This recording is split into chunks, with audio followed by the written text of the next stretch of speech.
What is up, everybody? We're trying a new camera angle. Unfortunately, you are seeing a little bit of one of my monitors in the corner, well, on like the side of the frame. Hopefully, that's not too distracting though, because I'm the focus.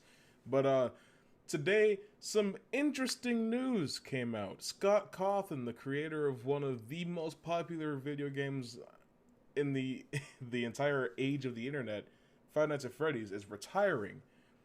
And apparently he's handing off the franchise to somebody else.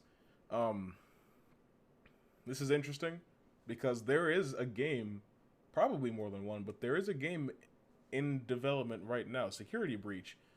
A lot of people are really excited for Security Breach. It got like its own spotlight at the PS5 like demonstration a year ago. Actually, just about exactly a year ago.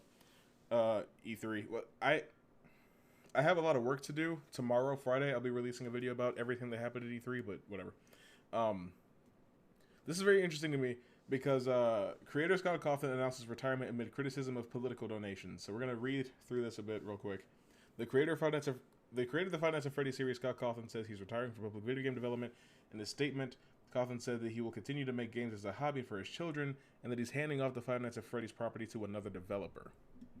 Now, Scott doesn't make the games by himself anymore. I don't know if he ever made them completely by himself, but as times have gone on and he's brought voice acting and stuff like that into the game, the team, like the development team behind these games, has gotten bigger. I think ever since like Sister Location, it's been a pretty big team.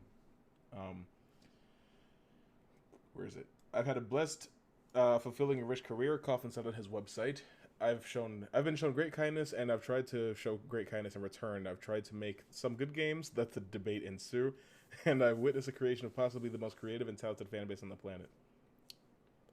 I, I'll hand it. I'll tip my hat to that one because the Five Nights at Freddy's fans that know how to like make games, they've made some crazy stuff. But here on the 7th anniversary of the first game's trailer, holy shit, 7 years. Yeah, the first game came out in 2014. I was a freshman in high school. Goodness gracious. Uh, as I realized that I was in my mid 30s when I created the series, and I'm now approaching my mid 40s, I realized that I miss a lot of things that I got to focus on before Fnaf became such a success. I miss making games for my kids. I miss doing it just for fun, and I miss making RPGs, even though I stink at it. All of this is to say that I'm retiring. I've been shown tremendous love and support over this last week, a lot of which has come from the LGBTQ community. Sorry, the kindness shown to me has been surreal. Cawthon's inclusion of the LGBT community in his statement is a reference to recent controversy over the game makers' political donations to Republican politicians, including Senator Mitch McConnell, former Secretary of Housing and Urban Development Ben Carson, and former President Donald Trump. These donations, totaling more than $42,000, and made almost exclusively to Republican lawmakers and politicians, were publicized on Reddit and Twitter last week, leading to criticism of Cawthon's politics and how his donations directly impacted his own player base.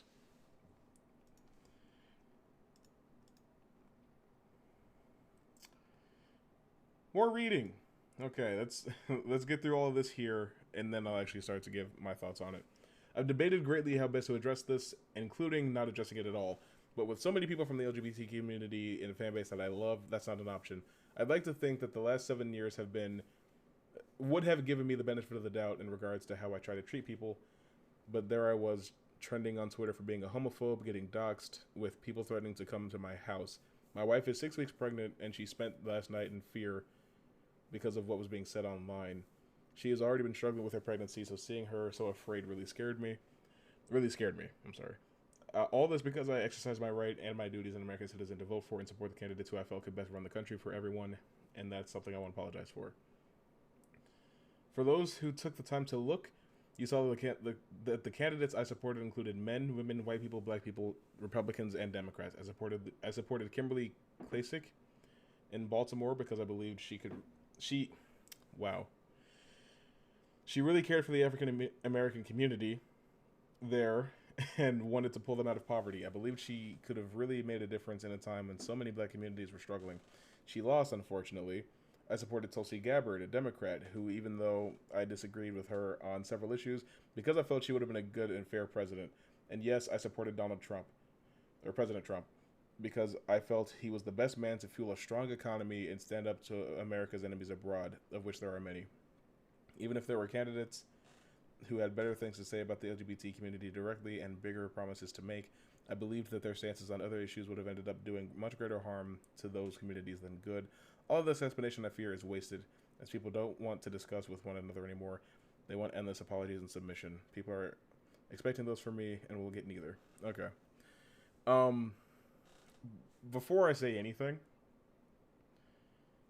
do not do this to people because you disagree with them. Like Sky Jackson got in a lot of trouble back in I think 2019 because she doxed somebody for saying, she doxed like a teenager for saying the N-word on TikTok or something like that. It's like, it's really not a big deal.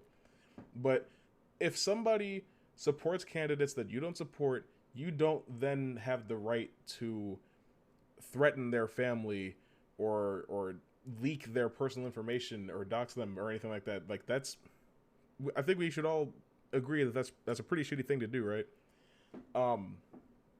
Beyond that, I'm gonna get a little political. I don't think it's smart to be completely Republican or completely Democrat because both sides are fucked up in some sort of way.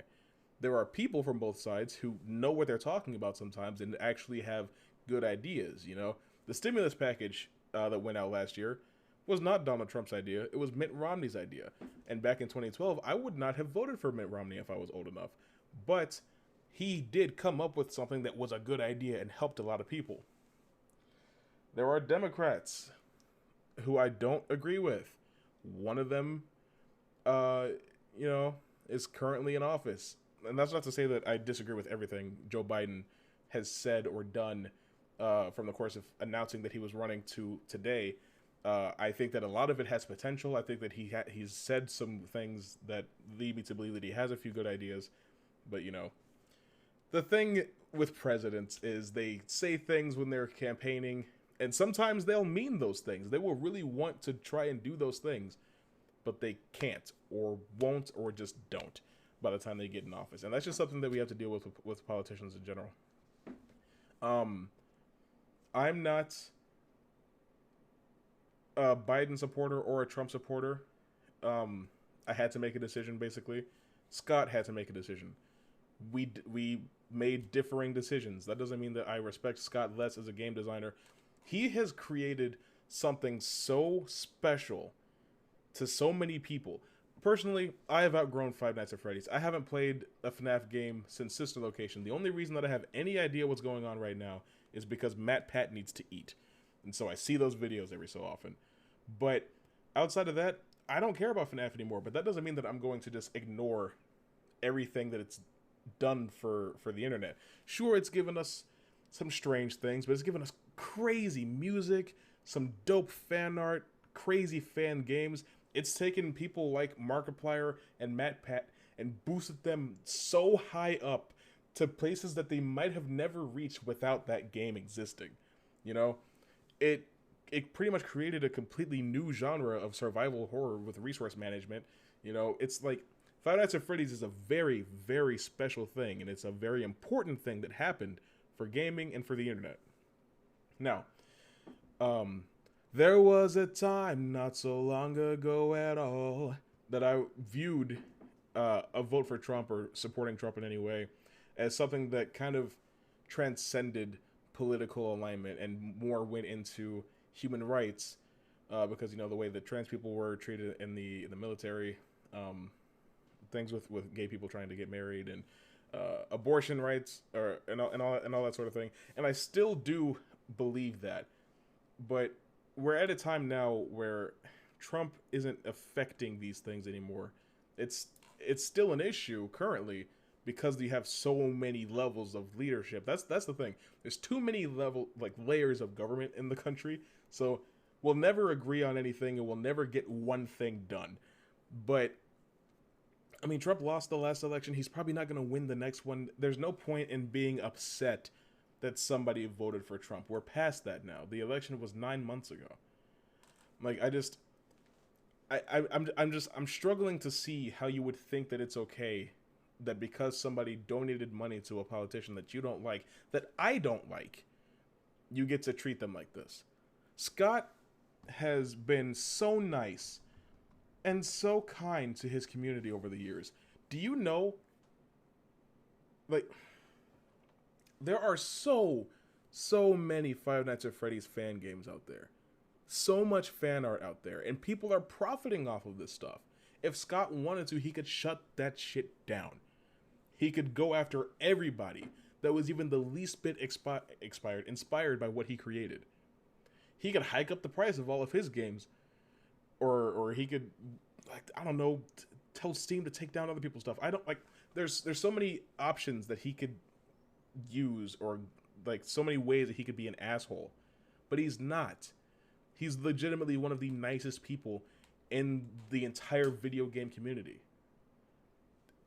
And sure, I mean, I don't agree with his political decision, but I mean, the options that we had, there's not a whole lot that could have been done, you know? And during the time of the election, I'll admit, I was very radically anti-Trump. But now I don't care. I do not give a fuck anymore. So much time has passed, I don't think about it anymore. But this right here, this that I'm seeing, that I'm reading, that we just went through together, this is not the play. That's not how you do it. And you know what? I was actually legitimately looking forward to Security Breach. I thought that, like, if anything could get me back into the series, it would be that game. And I'm sure that game is still going to come out at some point.